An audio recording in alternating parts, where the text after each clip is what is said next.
বগুড়ার শিবগঞ্জে এক নারী ও তার ছেলেকে কুপিয়ে হত্যার ঘটনা ঘটেছে।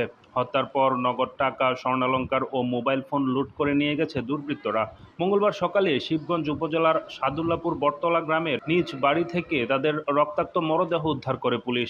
নিহতরা হলেন ওই গ্রামের কুয়েত প্রবাসী ইদ্রিস আলীর স্ত্রী রানী বেগম ও তার ছেলে ইমরান হোসেন। পুলিশ জানিয়েছে, সোমবার দিবাগত রাতের কোনো এক সময় দুর্বৃত্তরা বাড়িতে প্রবেশ করে মা ও ছেলেকে হত্যা করে পালিয়ে যায়। মঙ্গলবার সকালে স্বজনরা জানালা দিয়ে রানী ও তার ছেলের ইমরানের রক্তাক্ত মরদেহ দেখতে পেয়ে পুলিশে খবর দেয়। সিআইডি ও পিবিআই এর ক্রাইম সিন ঘটনাস্থল পরিদর্শন করে নিহতদের ময়নাতদন্তের জন্য শহীদ জিয়াউর রহমান মেডিকেল কলেজ হাসপাতাল মর্গে পাঠানো হয়েছে।